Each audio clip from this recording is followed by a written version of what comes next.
All right, what's going on, guys? So I finally went ahead and purchased me a new tool that I've been wanting for a long time. I ended up purchasing, as you can see behind me, a Quinn 3/8 drive digital torque wrench. I've had a regular clicky style Pittsburgh 3/8 torque wrench for, I've been using it for years now. It's probably my most used torque wrench. I only ever use the 1/2 inch for like big suspension bolts and my lug nuts, or my lug bolts and stuff. But I feel like my 3/8 torque wrench gets used more often. So the torque wrench is retail priced at $169.99, and Harbor Freight during their parking lot sale, they ended up having it on sale for $129.99. So I figured I'd bite the bullet and try it out. I was getting pretty tired of always having to loosen up the clicky style torque wrenches, especially when I'm doing suspension work, and there's 5 or 6 different torque settings. So switching between torque settings is obviously a lot simpler. Rather than having to rotate, I can just click up or down and change the setting with very little effort. So let's go ahead and open it up. Obviously, I've already kind of opened the box because I used it on my most recent oil change on my Toyota Tundra. But let's go ahead and just go over some of the features real quick. So obviously it's a 3/8 inch drive. I do believe Harbor Freight sells a 1/2 inch drive as well for significantly more money. It's a 72 teeth with a 5-degree arc swing. It's got a 5 to 100 foot-pounds torque range, which compared to my clicky style torque wrench, this is from Pittsburgh. It's also from Harbor Freight, but it only has a 5 to 80 foot-pound torque range. So so that's a plus. Should be able to torque most things, including even my wheels if I wanted to, with this torque wrench. LCD readout, of course, gives you foot-pounds, newton meters, inch pounds, kilograms, centimeters, and so that's convenient, so because sometimes I'll run across the lower torque specs. They end up being provided in inch pounds, so it's nice if I don't have to convert it on my own. Not that it's too big of a deal. But this also provides angle readouts for torque to yield fasteners, right? So you got stretch bolts or something on your subframe and you're supposed to torque it down to 100 foot-pounds plus 60 degrees or something like that. This torque wrench should be able to handle that, so that's convenient. Don't use that sort of thing very often, but it's nice to know that this torque wrench is capable of that. And probably one of the coolest things is that you can store certain settings. So, like I said, I don't know if I'm going to use this with my wheels since my lug nut or lug bolt sockets are 1/2 inch drive. I don't want to deal with like using the converter or anything, but I could theoretically store my settings in there. All of my cars are about the 90, I think it's 90 foot-pounds. The torque spec for the BMWs is 88 foot-pounds, and then on the Cayman it's 96 foot-pounds. So obviously well within range. So I could store those, or if I have, common suspension that I end up tinkering with frequently, I could always store those settings. So that's a plus. Again, makes things a lot easier rather than having to like just rotate and even memorizing torque specs. Let's go ahead and open it up. Again, I have already opened this up since I used it already. But, so it comes with an instruction manual, which I had to read to make sure I was using it correctly, and navigating the menu and all that stuff.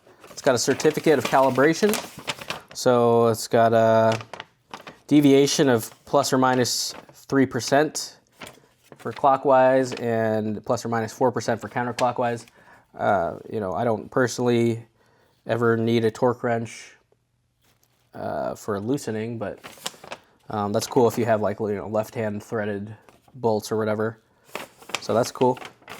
And then obviously you got your torque wrench, and it comes in a cool blow molded case.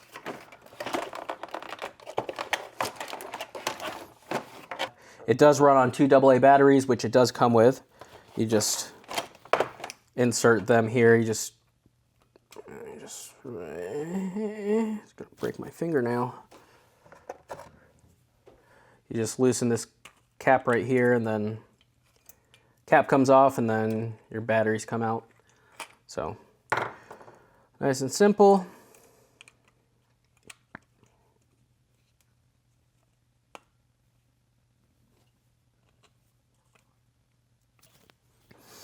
So again, torque wrench feels good. Feels good in the hands. Doesn't feel like it's too cheap. You've got your reverse, forward, or loosen, tighten, whatever you want to call it. So the way to use it is when you keep it in your case, you need to make sure it's like, I don't know, not necessarily level, but you don't want to try to turn it on while you're moving things because it is calibrating itself every time you turn it on. So yeah, hopefully you could see, but you press the power button and then it loads up. So you can see it's set at your previously used torque setting. So, you know, to change it, you just hit the up and down arrows, or you can hold it down and it moves pretty quickly. So, like I said, that's going to be very convenient. The M button is for the memory settings, so I don't have anything currently, but I don't know how well you could see it, but we're, you know, cycling through the memory settings. You can see the M1, M2, M3, M4, 5, 6, 7, 8, 9, and then you have your function setting. So again, you can, this is the button that you use to cycle through whether it's in foot-pounds, inch-pounds, Newton meters, etc., as well as angle. So that's Newton meters, inch pounds, foot pounds, kilograms. So yeah, I'll keep it at foot pounds. And then to turn it off, the power button just kind of like resets everything. It turns off automatically, which I don't really like. I'd rather just be able to turn it off, but it does turn itself off after 2 minutes of no use. So I get it, but it seems kind of annoying to me. I wish I could just like hold down the power button and call it a day. Yeah, so that's pretty much it in terms of the wrench. You know, it's nothing super special or anything like that. This is my first digital torque wrench, and I'm actually kind of disappointed, but that's also kind of on me. I expected the digital torque wrenches to also act as like a clicky torque wrench, just with digital display, digital settings, and then, you know, lights and sounds, right? Like I said, was under the impression that it would also click, and so I kind of don't know how I feel about it. When I was torquing things down, I'll show you here in a second, but it gives you a green light when you're approaching your set torque specification, and then it gives you a red light when you've hit it. But I feel like there's a lot of room for error, especially if you're like working with lower torque values. Like if you're working on a, you know, 50 to 75 foot-pound torque specification, then it's not so bad. But if you're, you know, the range goes down to 5 foot-pounds. If your torque spec is 7 foot-pounds, which is pretty common for on BMW like water pumps and stuff like that, or even on like the valve covers, that's a very low torque spec. And with just the lights, I mean, it goes from green to red almost immediately. There's not a big difference. So, oh, it just turned off on me. So to me, I kind of actually really like the clicky style for those cases where the torque spec is low, because you can, you know, it's harder to over torque or over tighten. So again, not quite sure how I feel about it. Part of me wants to just return this, you know, and just stick with my clicky style, but part of me also wants to keep it because it is convenient, and it is, for the most part, as long as you take things slow, probably not going to really risk over torquing anything. But I don't know. That's just something to know if you've never used or purchased a digital torque wrench. again, I myself was very surprised by that. So enough talking, let's go ahead and just torque down some bolts real quick and see how it compares to my Pittsburgh clicky style. Here's my clicky style torque wrench. Again, very simple. I've had this for several years now, and it's been, I don't know how accurate it is, but it's served me well so far. No bolts come loose or anything. So I'm just going to, let's just torque a couple bolts. I'm going to do it on my welding table. Let's just do some low torques. Maybe we'll go to 30 foot-pounds. Okay. And then just kind of compare. So I've got my little homemade sheet metal bender. I've got a 19 millimeter nut right here. It's on a stud, so I'm not going to try torquing anything too tightly, but I think 30 foot-pounds is probably pretty decent. So let's go ahead and just screw this down and tighten it up. All right, so I've got my trusty clicky torque wrench. You probably won't be able to see it, but it's set to 30 foot-pounds. So let's just torque it down real quick.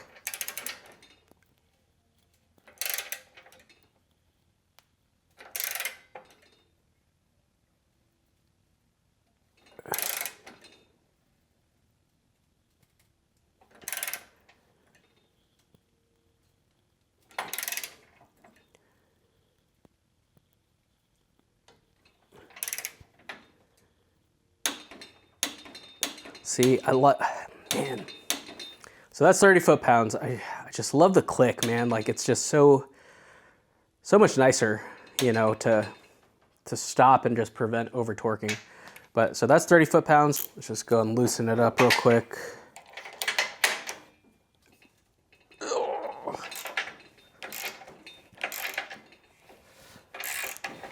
Okay, so let's go ahead and set the digital torque wrench, 30 foot-pounds.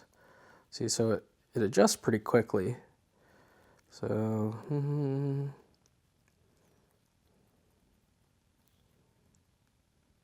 okay, 30 foot-pounds right there. So let's see how this works. So you'll see,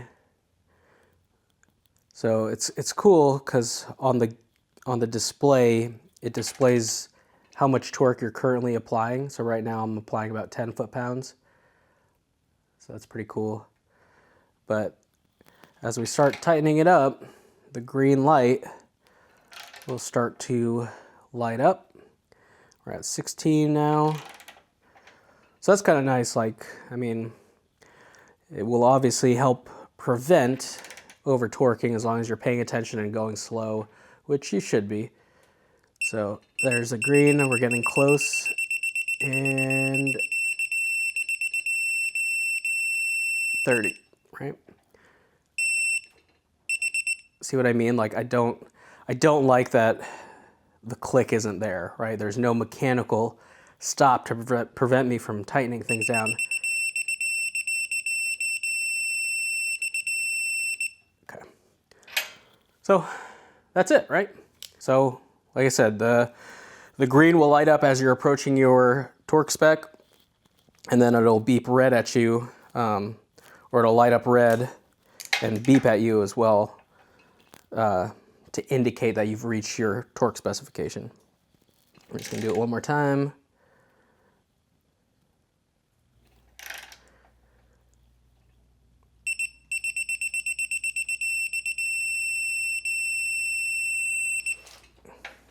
Okay, pretty cool.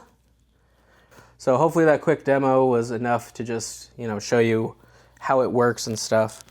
But yeah, pretty cool tool. I think this is probably, the lowest price digital torque wrench on the market, at least that's from a decent enough brand, like I'm sure you could find a Temu version or something on Amazon for maybe slightly cheaper, but maybe wouldn't pay full price for this, but on sale, 130 bucks or whatever.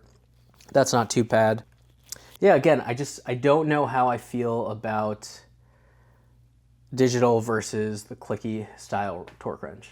Because I do love having that like tactile hard stop to prevent you from over torquing your fasteners and stuff. And I feel like this just, the beeps and stuff and the sounds, it just doesn't